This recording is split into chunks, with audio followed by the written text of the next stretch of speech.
पूर्ण आस्था और विश्वास है और इस देश के अंदर सुप्रीम कोर्ट से कोई बड़ा नहीं हो सकता। और सुप्रीम कोर्ट ने के सामने कल एफआईआर करने की बात आई है और अभी यद्यप एफआईआर की कॉपी मेरे पास नहीं है, लेकिन एफआईआर हो ही गई होगी और उसमें मुझे कुछ गलत प्रतीत नहीं होता है। और जो जांच एजेंसी वर्तमान समय में दिल्ली पुलिस है, उस पर भी मुझे पूरा भरोसा है। मुझे किसी प्रकार से कोई शिकायत नहीं है और मैं पूरी तरह से निर्दोष हूं और इन आरोपों का सामना करने के लिए तैयार हूं। जांच एजेंसी जहां भी उचित समझेगी उसकी हर जांच में सहयोग करने के लिए मैं तैयार हूं। मुझे पहले भी भरोसा था, आज भी भरोसा है। सुप्रीम कोर्ट से ऊपर इस देश के अंदर कोई नहीं हो सकता है और सुप्रीम कोर्ट का आदेश सर्वमान्य है और मुझे या मेरे समर्थकों को ये आदेश सर्वमान्य है और मुझे जांच एजेंसी पर भी पूरा भरोसा है और मुझे और मेरे समर्थकों को न्याय मिलेगा, क्योंकि लगातार कई महीने से गाली पर गाली, गाली पर गाली, गाली पर गाली, आरोप पर आरोप, आरोप पर आरोप, इससे हमें भी कष्ट होता है, हमारे परिवार को भी कष्ट होता है, हमारे समर्थकों को भी कष्ट होता है। लेकिन हम चाहेंगे कि निष्पक्ष जांच जो सुप्रीम कोर्ट के आदेशानुसार दिल्ली पुलिस कर रही है वो करे और शीघ्र ही मेरा एक शब्द है कि शीघ्र ही जल्द से जल्द ये जांच पूरी करके जो भी कार्रवाई बनती हो उसे करना चाहिए।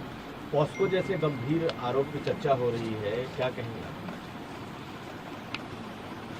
देखिए, मुझे न्यायपालिका पर भरोसा है, जांच पर भरोसा है। देश के अंदर जो न्याय देने की प्रक्रिया है उस पर भरोसा है। अलग से मुझे कुछ नहीं कहना है। फेडरेशन के अध्यक्ष के तौर पर सांसद जी आपसे लोग बोल रहे हैं कि अगर आप इस्तीफा दे देंगे तो एक सही जांच हो जाएगी, इस पर आपका क्या कहना है? नहीं, फेडरेशन का कोई रोल नहीं है, फेडरेशन का कोई रोल नहीं है और इन लोगों की डिमांड लगातार बदलती है। अगर इनके पुराने बयानों को आप सुनेंगे तो ये जनवरी में इनकी मांग निकल करके आई थी कि अपने पद से इस्तीफा दें। मैंने उस समय कहा था कि पद से इस्तीफा देने का मतलब है कि मैंने इनके आरोपों को स्वीकार कर लिया। मेरा कार्यकाल लगभग पूरा हो चुका है। जब तक नई बॉडी नहीं बन जाती है और अभी सरकार ने आईओ की एक कमेटी गठित की है, 3 लोगों की कमेटी गठित की है, जिसमें एक कोई हाई कोर्ट का जज होगा या सुप्रीम कोर्ट का जज होगा। उनकी देखरेख में 45 दिनों के अंदर चुनाव संपन्न होना है। चुनाव संपन्न होते ही मेरा कार्यकाल स्वतः समाप्त हो जाएगा। इस्तीफा कोई इतनी बड़ी चीज नहीं है, लेकिन अपराधी बनकर नहीं, अपराधी बनकर के नहीं, मैं अपराधी नहीं हूँ। और इनकी डिमांड लगातार बदल रही है। अगर इनके बयान को आप सुनेंगे तो लगातार ये देखेंगे कि ये हर रोज एक नया मुद्दा लेकर के आ जाते हैं। इन्हीं के कहने पर जांच कमेटी बनी, इन्हीं के कहने पर एक व्यक्ति ऐसा है जिसको जांच कमेटी में शामिल नहीं होना चाहिए था, उसको भी सरकार ने शामिल किया। मुझे आपत्ति करनी चाहिए थी, मैंने कोई आपत्ति नहीं की। जांच कमेटी की रिपोर्ट लगातार इनके पास पहुंच रही थी। कौन कौन खिलाड़ी क्या क्या बोला, लगातार डे बाय डे इनके पास पहुंच रही थी। इनको जब आभास हो गया कि जांच कमेटी में कोई आरोप सिद्ध नहीं हो रहे हैं तो इन्होंने कमेटी के सार्वजनिक होने का इंतजार भी नहीं किया और ये सुप्रीम कोर्ट चले गए और एक कोई नया मामला लेकर के भी गए हैं और सुप्रीम कोर्ट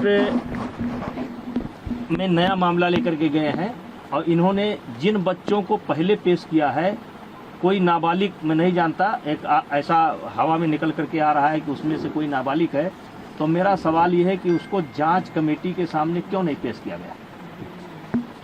और मैंने एक ऑडियो दिया है जिसमें एक खिलाड़ी, मैंने एक ऑडियो दिया है जिसमें धरने पर बैठा हुआ एक खिलाड़ी किसी लड़की से कह रहा है कि किसी भी लड़की का इंतजाम कर दो, किसी भी तरीके से इंतजाम कर दो।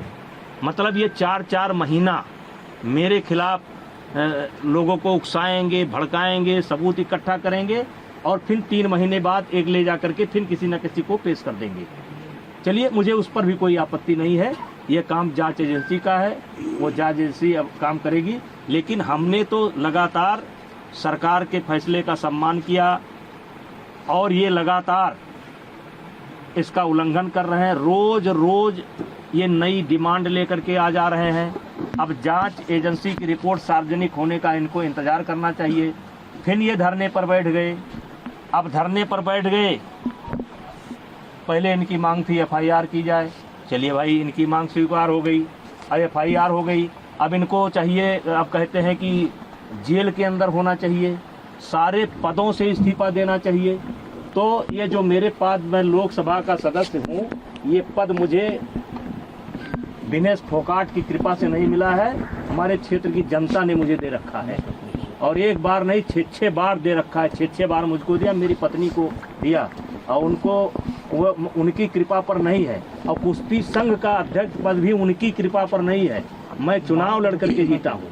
अब आपके माध्यम से आप सवाल पूछेंगे तो मैं कहना चाहता हूँ, एक ही परिवार और एक ही अखाड़ा क्यों?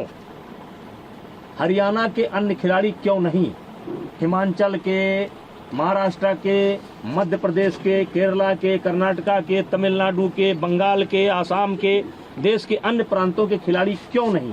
12 साल से लगातार इनके साथ यौन उत्पीड़न होता है, केवल इनके साथ। वो यौन उत्पीड़न देश के अन्य खिलाड़ियों के साथ क्यों नहीं होता है? केवल एक ही अखाड़ा और एक ही फैमिली, एक अखाड़ा एक फैमिली। बाकी हरियाणा का 90% खिलाड़ी और 90% गार्जियन ब्रिजभूषण सिंह के साथ है। क्योंकि मैंने काम किया है, मैंने खेल को जहां तक सेवा दे सकता है ईमानदारी से सेवा दिया है। और इसीलिए आज देश का एक, जबकि इन्होंने कोई कसर नहीं छोड़ी है, इन्होंने कोई कसर नहीं छोड़ी है कि कोई निकल करके आ जाए। लेकिन एक सवाल मैं मीडिया के माध्यम से, आपके माध्यम से रखना चाहता हूं कि 12 साल से इनके साथ ही हो रहा है, एक अखाड़ा एक फैमिली। और इस 12 साल में भी एक बार भी ये शिकायत लेकर के ना तो खेल मंत्रालय में गए हैं, ना किसी पुलिस स्टेशन पर गए हैं, ना कभी फेडरेशन में आए हैं। और यही खिलाड़ी आंदोलन के 15 दिन तक पहले इनकी वीडियो सुन लिया जाए, इनका ऑडियो सुन लिया जाए, और ये जो है हमारी तारीफ करते थे। ये जो खिलाड़ी आज धरने पर बैठे हैं, ये अपने शादी में मुझे क्यों बुलाते थे? फिर जोड़े में होकर के मेरा फोटो क्यों लेते थे, मेरा आशीर्वाद क्यों लेते थे? लेकिन मैं एक संवैधानिक पद पर हूँ, मेरी एक बोलने की मर्यादा है, उस मर्यादा के तहत मैं बोल रहा हूँ। अब मामला सुप्रीम कोर्ट के पाले में है, दिल्ली पुलिस के पाले में है, जो भी निर्णय करेगी हम मुझे उसे इस साजिश के पीछे कौन लोग हैं? सांसद जी, साजिश के पीछे कौन लोग हैं? आखिर आपको इसके पीछे क्या दिखता है? कौन है वो एक फैमिली, एक अखाड़ा, और इसके पीछे कौन लोग? का नाम क्या है? देखिए, मैं शुरू से कह रहा हूँ कि इसमें एक उद्योगपति का हाथ है, कांग्रेस का हाथ है। मैं शुरू से इस बात को बोल रहा हूँ। एक उद्योगपति, मैंने नाम नहीं बोला है कौन सा उद्योगपति, देश के कुछ उद्योगपतियों का इसमें हाथ है जिनको मुझसे कष्ट है, और कांग्रेस का हाथ है। शुरू बोला था, और आज दिखाई पड़ गया कि किसका हाथ है। जब इनकी मांग मान ली गई, एफआईआर दर्ज की गई, जांच तरीके से कहिए कि कार्रवाई शुरू हो गई, तब आप क्यों नहीं जा रहे हैं? अब क्यों मोदी जी के खिलाफ बोल रहे हैं? अब क्यों खेल मंत्रालय के खिलाफ बोल रहे हैं? अब क्या जरूरत है? पप्पू यादव को बुलाने की क्या जरूरत है? केजरीवाल को बुलाने की क्या जरूरत है? वो कोई रिटायर गवर्नर है, क्या नाम उसका, सतपाल मलिक को बुलाने की क्या जरूरत है? प्रियंका गांधी जी को तथ्य मालूम नहीं है। जिस दिन प्रियंका गांधी जी को तथ्य मालूम होगा कि दीपेंद्र हुड्डा ने कहाँ ला करके मुझे फंसा दिया, उस दिन उनको मालूम पड़ेगा। ये जांच की रिपोर्ट आएगी तब उनको मालूम पड़ेगा गलत जगह पर फंस गए।